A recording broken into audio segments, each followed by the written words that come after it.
Good morning students. इससे पहले वाली वीडियो में हम कनकेव मिरर के रियल इमेजेस के लिए रे डायग्राम कर चुके हैं। एक ही केस रह रहा है वर्चुअल इमेज, और आप अपने आप देखोगे कि ये वर्चुअल कैसे बनती है इमेज। तो याद करो, हम ऑब्जेक्ट को पास लाते जा रहे थे, फोकस तक आके अभी हमने जितने भी केस किए हम फोकस तक के लिए कर लिए थे। मान लो आप ऑब्जेक्ट को और भी पास ले आते हो। अब आप ऑब्जेक्ट को ले आए बिटवीन एफ एंड पी। पोल पे तो नहीं लाएंगे क्योंकि पोल तो मिरर का पार्ट ही हो गया।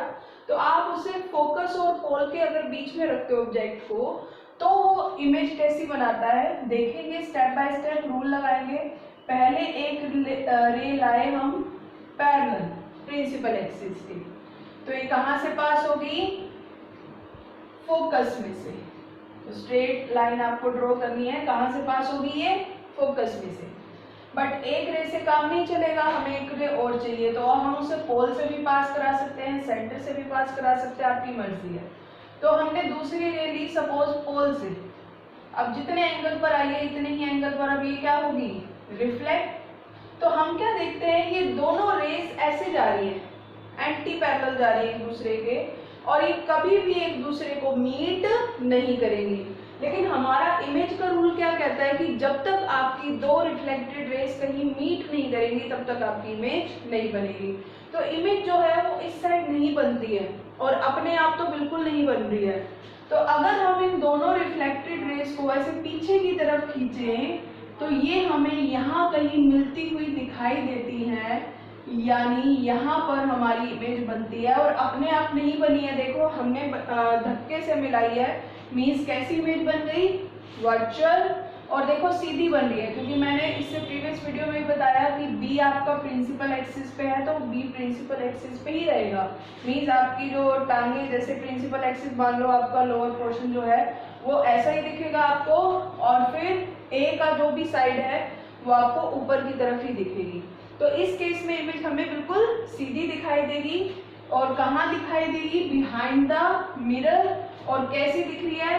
बड़ी दिख रही है, जो भी उसका साइज है उससे थोड़ी बड़ी। तो हमने इसमें कोई मैजिक नहीं किया, हमने बस रूल लगाए और हमने देखा रेस नहीं मीट कर रही, तो फिर पीछे की तरफ कहीं ना कहीं मीट करेंगी। यहाँ आकर हम देखेंगे तो हमें इमेज दिखाई दे जाएगी, और अगर हम यहाँ देखेंगे तो हमें कुछ भी दिखाई नहीं देगा। तो ये हमारी इमेज कनकेव मिरर के लिए कंप्लीट हो गई। तो कनकेव मिरर आपने देखा, कभी वो छोटी इमेज दिखा रहा है, कभी बड़ी दिखा रहा है, कभी पास दिखा रहा है, और कभी बहुत दूर दिखा रहा है।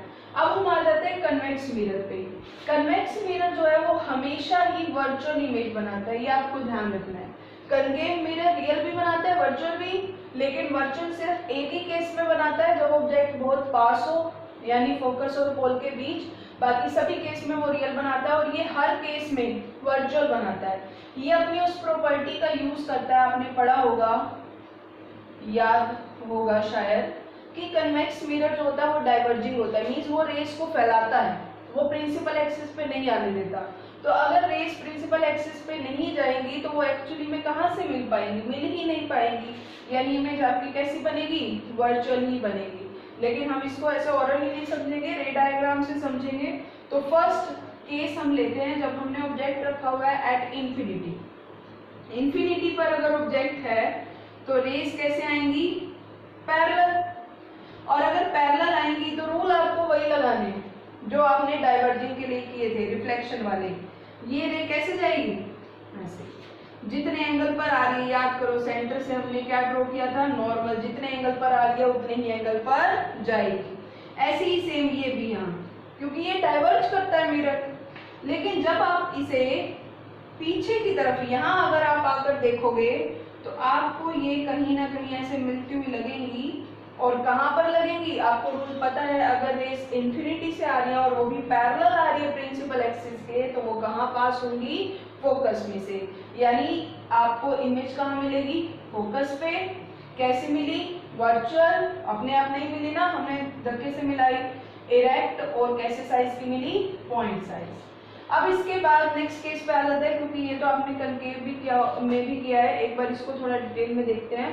अब वो कह रहे हैं ऑब्जेक्ट को आप कहीं भी रखो। हमने जो इससे पहले वाले में किए थे, हमने बहुत सारे केस किए।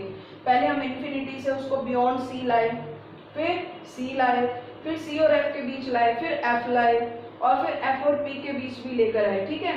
लेकिन इसमें क्या कह रहे हैं कि आप उसे कहीं भी रखो, उसने इमेज जो है वो वर्चुअल ही बनानी है और कहाँ बनानी है, बिटवीन F एंड P। तो हम कुछ ट्राई करके देखते हैं। मान लो अब यहाँ C तो है नहीं क्योंकि कन्वेक्स मिरर में C आपका राइट साइड होता है, तो हमने ये डिस्टेंस अज्यूम करके कि इतना ही डिस्टेंस C है, तो हमने ऑब्जेक्ट जो है वो यहाँ कहीं रख दिया, ठीक है। ये हमारा ऑब्जेक्ट, मतलब हमने अपने हिसाब से ये सोचा कि ये बियॉन्ड C है, ठीक है। देखते हैं कैसी इमेज बनेगी। एक रे गई पैरेलल, तो इसको तो कहाँ से पास होना है, फोकस में से, यही रूल कहता है।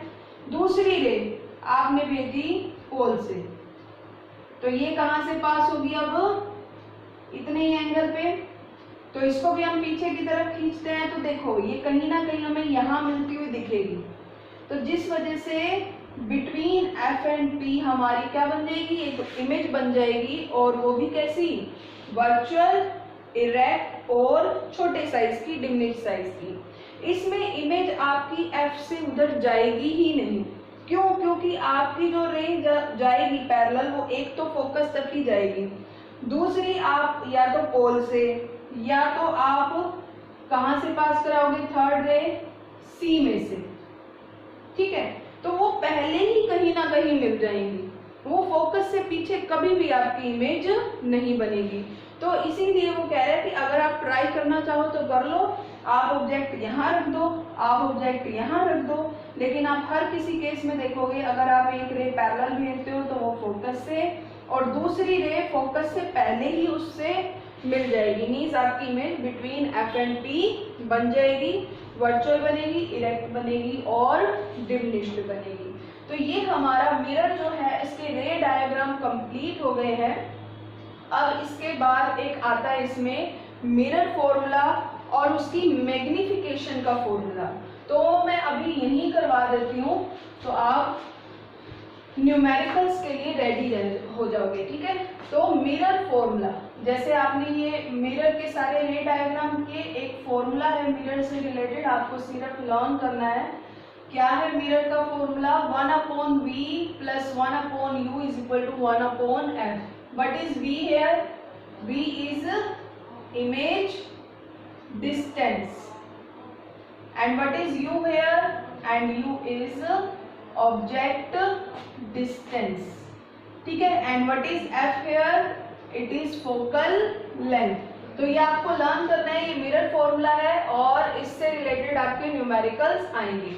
इसके बाद एक और फॉर्मूला आता है इसमें, वो भी मैं यहाँ राइट कर देती हूँ, जिससे रिलेटेड न्यूमेरिकल्स आते हैं, दैट इज लीनियर मैग्निफिकेशन।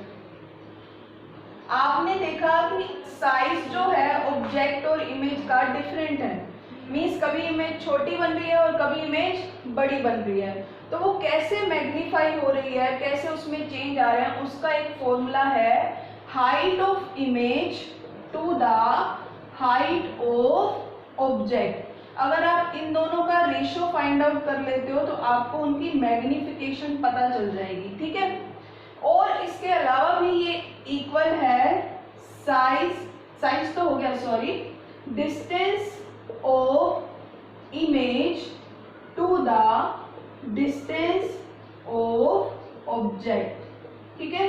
तो क्या फॉर्मूला बनेगा अगर हम इसे शॉर्ट फॉर्म में रखें, तो m, लीनियर मैग्निफिकेशन को m से डिनोट कर रहे हैं, height of image to the height of object, distance of image कितना अज्यूम करते हैं, v, and distance of object is u।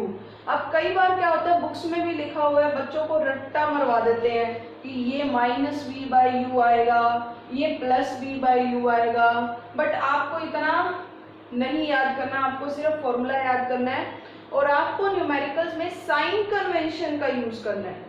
आप साइन कन्वेंशन अप्लाई करते जाओगे तो अपने आप ही आप देखोगे आपका आंसर माइनस अगर आना चाहिए तो माइनस आएगा और अगर प्लस आना चाहिए तो प्लस आएगा। आपको कुछ भी रट्टा मारने की जरूरत नहीं है कि यहाँ माइनस लगाना है या यहाँ प्लस, कि रियल इमेज के लिए यहाँ माइनस आएगा वर्चुअल के लिए यहाँ प्लस आएगा, आपको कुछ भी लर्न करने की जरूरत नहीं है, सिंपल बस ये फॉर्मूला लर्न करना है, height of image to the height of object is equal to distance of image to the distance of object. इसमें बेस्ड हम न्यूमेरिकल प्रैक्टिस के लिए बाद में वीडियो बनाएंगे, आज के लिए आप इतना लर्न कर लेना। Okay students, that is it for today.